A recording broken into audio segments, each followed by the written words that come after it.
안녕하세요. 건강한 투자 습관의 길잡이 히말라야 투자클럽입니다. 오늘은 국내 선물에 대해 소개해 드리려고 하는데요. 대부분 선물이라고 하면 해외 선물만을 생각하고 계시는 분들이 많을 것 같아요.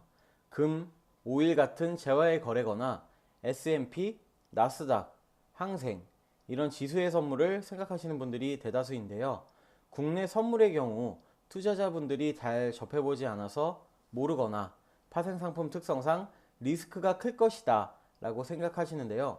의외로 접해보면 안전하면서 변동성이 크지 않아서 직장인들이나 비전업인 분들에게 오히려 더 추천하고 싶은 투자 방법입니다. 그럼 자세히 알아볼까요? 네, 먼저 국내 선물이란 한국거래소의 코스피 200 지수를 근거로 삼아 선물 거래를 하는 방식을 말합니다. 쉽게 말하면 우리나라 우량주를 그 대상으로 삼아 매매하는 방식인데요. 코스피뿐만 아니라 코스닥 상위에 속한 우량기업들도 포함되어 있으며 그 종목의 수가 일반 주식에 비해서 상당히 적은 것이 특징입니다. 즉, 우리나라 내에서 매매할 수 있는 선물이다.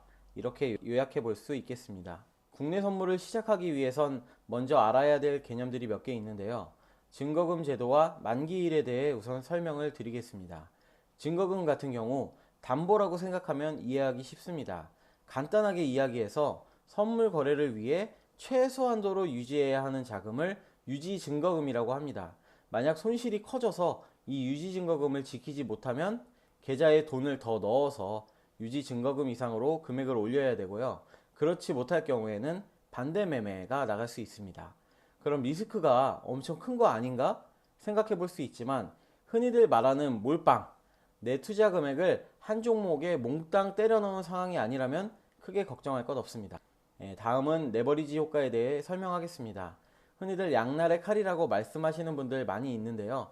레버리지 잘못 쓰면 깡통 찬다, 또 한강 간다, 이런 이야기도 많이 있고요. 그만큼 잘못 사용하면 곤란한 상황이 올 수 있겠죠. 그러나 잘 쓰게 되면 오히려 수익률을 극대화시킬 수 있습니다. 국내 선물 레버리지를 이해하려면 위탁 증거금을 봐야 되는데요. 예를 들어 삼성전자의 경우 현재 위탁금이 12.45%입니다. 1계약 사려고 하는 금액에 12.45%만 내면 1계약을 살 수 있다는 말이죠. 그럼 100 나누기 12.45%, 8.032, 즉 8배라는 이야기인데요. 1000만 원이 있으면 8천만 원어치 계약을 할 수 있고 1억이 있으면 8억 원에 해당하는 계약을 할 수 있다는 말입니다. 더 예를 들자면 삼성전자에 내 자본금 3천이 들어가면 레버리지 효과로 인해 2억 4천만 원의 금액이 투자된 것과 똑같습니다. 그렇다면 1%가 오른다면 240만 원이겠죠. 그럼 내 투자금은 3천만 원이니까 투자금의 8배 수익과 똑같은 효과가 나오게 되는 거죠. 만약 선물이 5% 오른다면 투자금의 40%의 수익을 얻는 것과 똑같겠죠. 어떠세요? 굳이 1억, 2억의 자본이 아니어도 국내 선물은 3천만 원만 있으면 레버리지 효과로 인해 내 자본보다 큰 금액을 매매할 수 있습니다. 참 솔깃하죠? 나는 위험해서 레버리지는 안 쓰고 싶어요. 안 쓰고 국내 선물 하는 방법이 있나요? 이렇게 물어보신다면 답은 없습니다입니다. 국내 선물은 자동으로 레버리지가 합산되어 매매가 되는 방식이라서요. 그러니까 자칫 곤란한 상황이 오는 것을 막기 위해서는 종목의 선택과 내 매수 포지션이 엄청 중요하게 됩니다. 다음으로 월물의 개념입니다. 일반 주식과는 달리 선물은 달이 넘어가면서 계속 내 평단을 끌고 가지고 갈 수 있는 방법이 없습니다.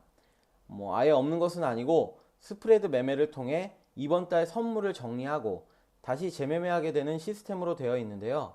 그러므로 종목의 매매를 정할 때 이번 달 선물을 매매할지 아니면 다음 달 또는 다다음 달의 선물을 매매할지 정해야 합니다. 만약 만기일이 가까워져 오고 있는 상황이라면 이번 달이 아닌 다음 달 월물을 사서 만기일 걱정 없이 매매하는 것이 더 현명하겠죠? 다음은 만기일 제도입니다.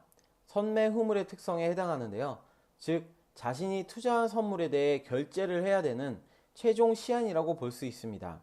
국내 선물의 만기일은 매달 두 번째 목요일인데요. 1일이 금요일로 시작했다면 첫째 주 목요일이 없으므로 만기일은 셋째 주 목요일이 됩니다.